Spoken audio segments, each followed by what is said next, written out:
दोस्तों, आज की वीडियो में हम आपके सामने एक ऐसा रहस्य उजागर करने जा रहे हैं जिसे सुनकर आप दंग रह जाएंगे। यह आध्यात्म का वो गूढ़ रहस्य है जिसको आज तक कोई नहीं समझ पाया है। अज्ञानी संत इसमें उलझ जाते हैं, कोई पूर्ण सद्गुरु ही इसको सुलझा सकता है। तो आइए जानते हैं सार शब्द सत शब्द की उत्पत्ति कैसे हुई। परमात्मा शब्द नहीं है, शब्द का रचयिता है। सभी ग्रंथ व सभी संत कहते हैं कि शब्द सृष्टि को रचने वाला है। शब्द ने ही सभी की उत्पत्ति की। बाबा नानक जी वाणी में कहते हैं, शब्दें धरती शब्दें आकाशा, शब्दें शब्द भया प्रकाशा, सकल सृष्टि शब्द के पाछे, नानक शब्दें खटखट आछे। वाणी कहती है शब्द ने धरती आकाश व सारी सृष्टि की उत्पत्ति की है। यही शब्द सभी के घटों में चलता है। ये बिल्कुल सही है, ये सत्य है। शब्द सबका आधार है, शब्द ही मुक्ति कराएगा, परंतु शब्द परमात्मा नहीं है। शब्द की उत्पत्ति परमात्मा जी ने अपने वचन द्वारा की है। शब्द में परमात्मा जी का वास है। अज्ञानी काल के दूत कहते हैं कि शुरू में शब्द था, शब्द ही परमात्मा है। कालदूत कहते हैं कि परमात्मा नहीं है, शब्द ही परमात्मा है, ये तुम्हारी आत्मा ही परमात्मा है। सदगुरु रामपाल जी महाराज जी ने अपने अमृत प्रवचनों में कई बार समझाया है कि शब्द की रचना परमात्मा ने अपने वचन द्वारा की है। सारी सृष्टि की रचना परमात्मा जी ने अपने वचन द्वारा की। परमात्मा जी शब्द के रचयिता हैं, ना कि शब्द परमात्मा है। वाणी कहती है, संतो कोई जन शब्द विचारा, शब्दें भेद आदि सतगुरु का परख ले टकसारा। शब्दें सुन सुन भेष धरत हैं, शब्दें कहे अनुरागी, सट दर्शन सब शब्द कहते हैं, शब्दें कहे वैरागी।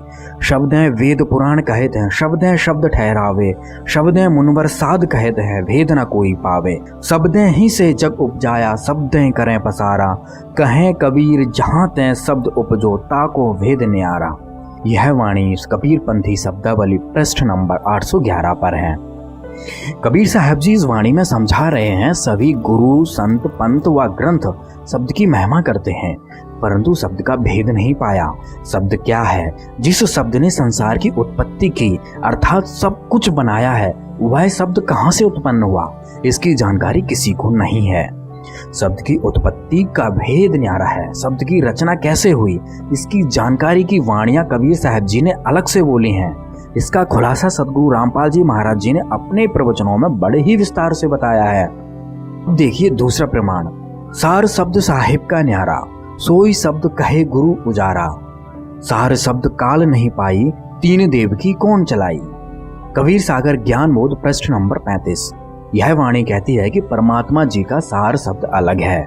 इसका ज्ञान काल निरंजन को भी नहीं है। तीनों देवताओं को ज्ञान कहाँ से होगा। इसका भाव है, सार शब्द परमात्मा नहीं है। सार शब्द अलग है, परमात्मा जी अलग हैं। परमात्मा जी ने अपने मुख कमल से शब्द की उत्पत्ति की है। अब तीसरा प्रमाण देखिए कि शब्द अलग है, परमात्मा अलग है। वाणी है, संतो वह घर ऐसा जाना, जहवा है पुरुष ठिकाना। जब कछु रचना ताही धनी का, आदन अंत पसारा। रूप रेखा न वरण आवरण, तब की समुझ विचारा। इच्छा एक भई समरत सो, ताका सब मंडाना। फिर नहीं साहब इच्छा आए, इच्छा यहाँ लुकाना। इच्छा ते शब्द सुरति नौतम भय, इनके कुंभ बनाया। कुंभे उपजे कुंभे विनसे, इच्छा आवे जाया। वे वाणी कहती है, सब नर चाहे बाहर भीतर, नक से के इच्छा खेला। इच्छा भेद लखे जो कोई, पावे पुरुष सुहेला। ज्यों जब त्यों अब ही है संतो, समझ जुगत सो पावे। कहें कबीर शब्द ते न्यारा, इस विद पुरुष रहावे। इस वाणी में स्पष्ट हो गया है, ये वाणी कबीरपंथी शब्दावली पृष्ठ 772 पर है। इस वाणी में कबीर साहब जी बता रहे हैं कि पहले अमरलोक में परमात्मा जी अकेले थे। उस समय कोई रचना नहीं थी। परमात्मा जी की इच्छा हुई कि सृष्टि की रचना की जाए। इच्छा से साहेब ने शब्द सुरति आदि की उत्पत्ति की। सारी रचना रचकर अपने अमरलोक में रहते हैं। भाव है, परमात्मा शब्द से अलग है। वाणी कहती है, कहें कबीर शब्द ते न्यारा, इस विद पुरुष रहावे। इन सभी प्रमाणों से सिद्ध हो गया है कि परमात्मा शब्द से अलग है तथा शब्द को उत्पन्न करने वाला है। बोध सागर की कुछ वाणियां हैं। धर्मदास जी कहते हैं, धर्मदास वचन है, धर्मदास कहे सुनो गुसाई, इन बातन बनवे की नाई। केहू संशय वे एक ठोरी, तुम्हें हते के है कोई औरी। सत्य सत्य अब मोह पह कहिए, संशय रहे तो सोई पद लहिए। त्रयी वाचा ले पूछी साई, साधु संत तुम आप गुसाई। सतगुरु जी कहते हैं, कहें कबीर सुनहु धर्मदासा, सकल भेद में किया प्रकाशा। जो प्रतीत हो मन मह तोरा, भव को मेट शरण रहो मोरा। धर्मदास छोड़ो सब माया, अस्थिर अमर अखंडित काया। भक्ति मुक्ति उपजी दे जासों, प्रेम ही लगने लगावे तासों। अब मैं तेही लखाऊं जागा, छठे जन्म मरण को धागा। जन्म मरण है अति दुख भारी, तासो तुमको लहूं उबारी। अब आपा को थापे नाही, देख ले हो तुम बाहर माही। साखी है अब तो ये भेद बताऊं मैं, निर्मल ठौर नियार। सर्व परे सब ऊपर ही, देखो वहां आकार। चौपाई कहती है, पुरुष कहो तो पुरुष नाही, पुरुष हुआ आपा भू माही। शब्द कहो तो शब्द ही नाही, शब्द होए माया के छाही। दो विन हो नहीं अधर आवाजा, कहो कहा यह काज अकाजा। अमृत सागर वार न पारा, नहीं जानो कैतिक विस्तारा। तामे अधर भवन एक जागा, अक्षय नाम अक्षर एक लागा। नाम कहो तो नाम न जाका, नाम धरा जो काल ही ताका। है अनाम अक्षर के माही, निह अक्षर कोई जानत नाही। धर्मदास तह वास हमारा, काल अकाल न पावे पारा। ताकि भक्ति करे जो कोई, भव तह छूटे जन्म न हुई। पृष्ठ नंबर 870 भवतारण बोध में है ये। इन वाणियों में धर्मदास जी कबीर साहब जी से पूछ रहे हैं कि परमात्मा एक ठौर कैसे हैं, तुम ही परमात्मा हो या कोई और है। साहिब कबीर जी बता रहे हैं कि सबसे परे सभी के ऊपर एक निर्मल स्थान है, जहां परमात्मा आकार में रहता है। वाणी है, अब तो ये भेद बताऊं मैं, निर्मल ठौर नियार। सर्व परे सब ऊपर ही देखो तहां आकार। आगे साहिब जी बता रहे हैं, परमात्मा जी यहाँ मृत्यु लोक के पुरुषों जैसा नहीं है, उनका शरीर अविनाशी है। पुरुष कहो तो पुरुष ही नाही, पुरुष हुआ आपा भू माही। वाणी कहती है, शब्द कहो तो शब्द नहीं, शब्द होए माया के छाई। दो विन होए नहीं अधर आवाजा, कहो कहाँ यह काज अकाजा। यहाँ साहिब समझा रहे हैं कि शब्द परमात्मा नहीं है। शब्द दो वस्तुओं के टकराए बिना उत्पन्न नहीं हो सकता। केवल एक शब्द से कार्य सिद्धि नहीं होगा, परमात्मा की भक्ति करनी होगी। वाणी कहती है, अमृत सागर वार न पारा, नहीं जानो कैतिक विस्तारा। तामे अधर भवन एक जागा, अक्षय नाम अक्षर एक लागा। इस वाणी में बता रहे हैं कि ऊपर अमर लोक है, जिसका वार पार कोई नहीं पा सकता। अमर लोक में एक भवन है, जिसमें परमात्मा अमर शरीर में रहते हैं। गरीबदास जी कहते हैं, अर्श कोश पर सफेद गुमट है, जहां सतगुरु का डेरा। परमात्मा जी का आदि नाम है, जो अक्षर में है। उस नाम को छोड़कर यदि कोई और नाम से जाप करोगे तो काल में ही रह जाओगे। एक दूसरी वाणी में साहिब जी बता रहे हैं कि है नहीं शब्द शब्द से कहो, ज्ञानी होय सो पद लहेओ।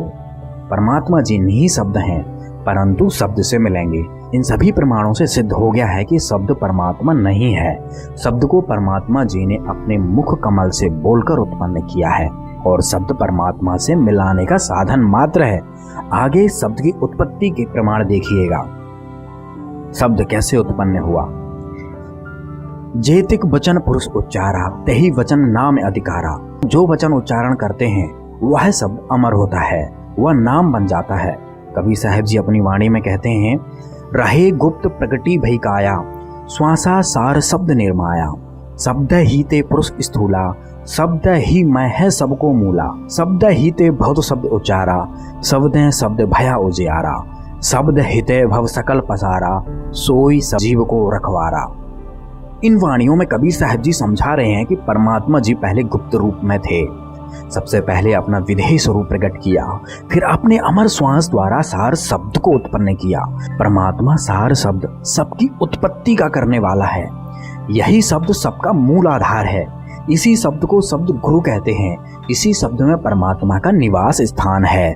इसी शब्द से आगे और शब्दों की उत्पत्ति हुई। यही शब्द से मुक्ति होगी। शब्द परमात्मा से उत्पन्न है, ना कि परमात्मा शब्द से उत्पन्न है। अब जानिएगा शब्द की उत्पत्ति। और साहेब वचन सत्य फरमाया, सत्य शब्द अक्षर निर्माया। कबहू नहीं अस्थिर होई, बार बार मन देई बिगोई।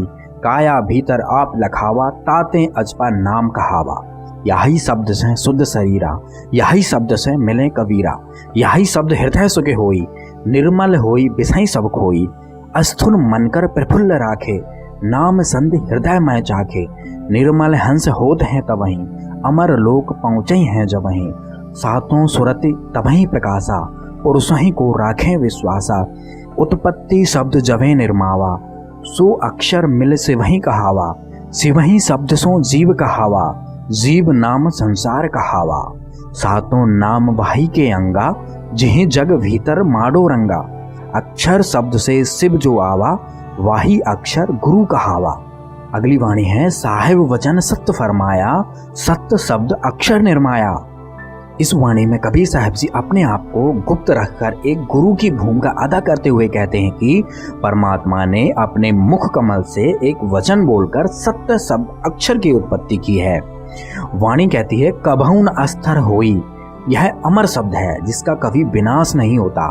इसी शब्द से सृष्टि की उत्पत्ति हुई। इसी शब्द को शब्द गुरु कहते हैं। यही शब्द परमात्मा से मिलाएगा। बार बार मन देई बिगोई। इसका अर्थ है इस शब्द में अपने मन को लगाए रखना, जिससे जीव का कल्याण होगा। जो ये कहते हैं कि शब्द परमात्मा से पहले था, वे अज्ञानी हैं, महामूर्ख हैं। इस वाणी को ध्यान से पढ़ लें। इन अज्ञानियों को भक्ति की ABCD का भी ज्ञान नहीं है। वाणी देखिए, काया भीतर आप लखावा, ताते अजपा नाम कहावा। हिये नैन से देखो भाई, जब वो देखा राम दिखाई। परमात्मा के मुख कमल से उत्पन्न ये अमर शब्द सबके शरीर में व बाहर भीतर चल रहा है, इसलिए इस शब्द को अजपा नाम भी कहते हैं। ये शब्द बिना ओम सोहम प्रकट नहीं होता। कहें कबीर सुनो धर्मदासा, ओम सोहम शब्द प्रकाशा। इस वाणी के माध्यम से कबीर साहब जी धर्मदास जी को समझा रहे हैं कि ओहम सोहम के द्वारा ही शब्द प्रकट होगा। गरीबदास जी महाराज जी भी अपनी वाणी में कहते हैं, ओहम सोहम सार संदेशा, मानो सतगुरु का उपदेशा। मान बढ़ाई यमपुर जाई, होए रहो दासन दासा। गरीब दास पद अर्स अनाहद, ओम सोहम जप श्वासा। अलख नाम घट भीतर देखो, हृदय माही करो विवेको। ये नैन सो देखो भाई, जब वो देखा राम दिखाई। परमात्मा जी के मुख से बोला सत्य शब्द जीव के हृदय में दिखाई देगा। जब आपका हृदय चक्र 2 अक्षर के अजपा जाप से खुल जाएगा, तब यह अमर शब्द नजर आएगा। इसी शब्द में परमात्मा का विदेही स्वरूप दिखाई देगा। गरीबदास जी वाणी में कहते हैं, शब्द निवास आकाश वाणी, यूं सतगुरु का रूप है। दिव्य दृष्टि खुली हमारी, सार शब्द से टोहा वो। गरीबदास गायत्री लापी, शीस पीठ जम रोया वो। भावार्थ है, सतगुरु का वास शब्द में है, अर्थात परमात्मा का स्वरूप शब्द में दिखाई देगा। जिस सार शब्द को परमात्मा जी ने वचन के द्वारा प्रकट किया है, गरीबदास जी वाणी में समझा रहे हैं, दिव्य दृष्टि खुलने के बाद सार शब्द की ताकत से परमात्मा का स्वरूप दिखाई देगा, अर्थात परमात्मा का साक्षात्कार होगा। ये अज्ञानी काल के दूत कहते हैं, सार शब्द केवल धुन होती है और यही धुन परमात्मा है, और ये धुन सिर के ऊपर चमड़ी के साथ बिल्कुल ऊपर बज रही है। कभी ये कहते हैं कि ये धुन सिर के ऊपर दाईं ओर बज रही है, जबकि कबीर साहब जी कहते हैं, अलख नाम घट भीतर देखो, हृदय माही करूँ विवेको। घट घट राम बसे हैं भाई, बिन ज्ञान न देत दिखाई। अलख नाम भीतर दिखाई देगा। जब हृदय चक्र खुल जाएगा, अर्थात सार शब्द दिखाई देता है, सार शब्द में परमात्मा दिखाई देंगे। आप खुद अंदाजा लगाओ कि यह कितने महाअज्ञानी हैं जो कहते हैं ऊपर केवल शब्द है, कोई लोक नहीं है, कोई परमात्मा नहीं है, केवल एक धुन है जो अखंड बज रही है। यही धुन तुम्हारी आत्मा है, तुम्हारी निज रूप है। 2 अक्षर ओम सोहम वह सार नाम के अजपा जाप से सत शब्द व धुन प्रकट होती है। अनंत कोटि ब्रह्मांड है और इनमें अनंत कोटि धुन बज रही हैं। सार शब्द धुन अलग होती है, जिसको सुनने से पाप कर्म कट जाते हैं, आत्मा निर्मल होती है। और जब यह धुन सुनाई देने लग जाए, तब आप समझ लेना कि आप सतलोक के नजदीक पहुंच गए हैं। यही शब्द से शुद्ध शरीरा, यही शब्द से मिले कबीरा। जिस शब्द को परमात्मा जी ने प्रकट किया, इसी शब्द से कबीर परमेश्वर मिलेंगे। वाणी कहती है, यही शब्द हृदय सुख होई, निर्मल ही होई विषही सब खोई। निर्मल हंस होत हैं, तभी अमर लोक पहुंचे जब ही। इस शब्द से हृदय को खुशी होगी, आत्मा निर्मल और शुद्ध हो जाएगी। निर्मल हंस होते हैं तभी अमरलोक पहुंचते हैं। जब आत्मा शुद्ध हो जाएगी उसके बाद वह अमरलोक चली जाएगी। यही शब्द से शुद्ध शरीरा, यही शब्द से मिले कबीरा। उपरोक्त वाणियों से प्रमाणित हो गया है कि शब्द परमात्मा नहीं है, शब्द को परमात्मा ने उत्पन्न किया है और परमात्मा जी अपने अमरलोक में रहते हैं। कालदूत कहते हैं कि शब्द ही परमात्मा है, ऊपर कोई लोक नहीं है, ना ही परमात्मा का कोई अमर शरीर है। प्रमाणों को देखकर आप फैसला करें कौन झूठ बोल रहा है, कौन सत्य बोल रहा है। आज पढ़ा लिखा समाज है, किसी को भी भ्रमित नहीं किया जा सकता। जो लोग परमात्मा कबीर साहब जी के वाणियों के अर्थ के अनर्थ करके लोगों के सामने रखते हैं या रखवाते हैं तथा दूसरों को भ्रमित करते हैं, ऐसे अज्ञानियों व चतुर प्राणियों को 84 लाख योनियों में भी बहुत दुख कष्ट भरी यातनाएं झेलनी पड़ती हैं। तथा ये जो जीव ऐसे अभिमानी, चतुर, लालची, अज्ञानी के कहने अनुसार प्रभावित होकर भक्ति करते हैं, वे भी उसी प्रकार से 84 लाख योनियों में महाकष्ट के भागी बनते हैं। परमेश्वर की वाणी है, सतगुरु पुरुष कबीर हैं, चारों युग परवान, झूठे गुरुआ मर गए, हो गए भूत निशान।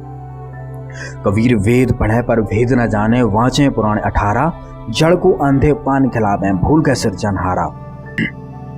जान बूझ साची तजे, करे झूठ से नेह, ताकि संगत हे प्रभु स्वप्न में भी न देह। बिन सतगुरु पावे नहीं, खालिक के खोज विचार, 84 जग जात है, चिंतत नाही सार। झूठे गुरु के आसरे, कदे न उतरे जीव, सच्चा पुरुष कबीर है, आदि परम गुरु पीव। चातुर प्राणी चोर है, मुद मुगद है ठोट, संतों के नहीं काम के, इनको दो गल चोट। सभी भक्त आत्माओं से निवेदन है कि काल के दूतों से सावधान रहें, अपने सदगुरु रामपाल जी महाराज जी में पूर्ण विश्वास रखें। आज के दिन विश्व में कोई भी संत रामपाल जी महाराज जी के ज्ञान के आगे टिक नहीं सकता। धन्यवाद।